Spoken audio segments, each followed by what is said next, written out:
Boom, tactical protection review. On my way to do some things, but this happened yesterday, so let's break it down real quick. All right, looks like we have cop on the ground with suspect. Suspect seems to be super extra jacked and tan, which is definitely a problem, and officers using his tools, but this guy's just on a whole nother level. He summons his juggernaut strength, which is a problem. It's one of my favorite martial arts, called Stronger Dan Yu Fu. Officers trying to maintain frame, maintain authority, maintain control. Looks like there's already been an accident. So like, this guy's got to be apprehended. Whatever he took to go to the gym is just too hardcore. Now you've got an axe murderer walking towards you. This is a solid problem. Now, real quick, if we freeze frame here on the cop, I really respect this officer because according to like the 21-foot rule and really tactics around protecting yourself, this officer honestly could have justified killing this man at this moment, but he just continued to kind of do what he needed to do and work the equation rather than take a life. Most officers do not want to take a life.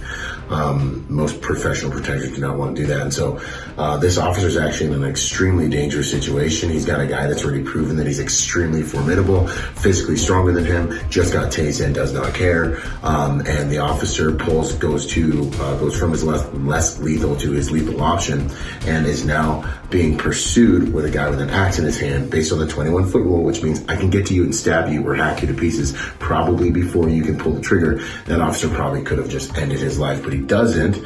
Now, the reality of what's going on, though, is the officer is backing up into traffic, which is extremely dangerous as well. So consideration in terms of tactics, the officer's decision to deal with the inherent environmental threats himself rather than end the threat, take that guy's life, and continue moving was a decision that this officer made on the ground. It worked out for him this time, but considerations, right? When you're backing up into oncoming traffic, you really have to weigh whether or not like that's worth, pulling the trigger or not pulling the trigger, right? So for this officer, it worked out, but just I want you guys to be in the mind frame of understanding if you have already drawn your firearm, and the only people who get to draw a firearm and not pull the trigger are law enforcement officers or uniformed security, because they're doing it to control a suspect or get to a desired outcome. As civilians, generally weapons are designed to be felt, not seen. So considerations there. I do think for him in this instance, he dealt with the inherent risks of that until it looks like backup was able to show up. Our bad guy gets distracted by something here. He wants to grab his jacket.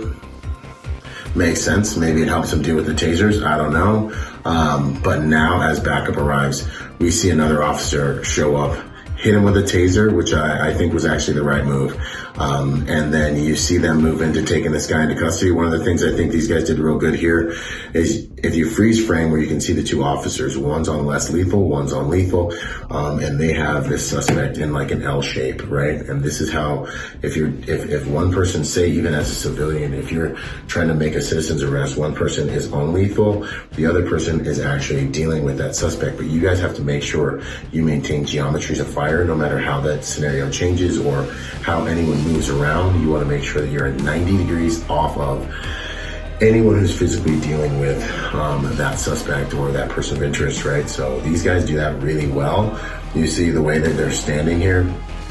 They kick away the hatchet, and then both officers get on containment, get on taking that guy into custody, while our guy who's on lethal, and then they overwhelm him, which I think was the right decision, because one officer on this dude, two officers on this dude,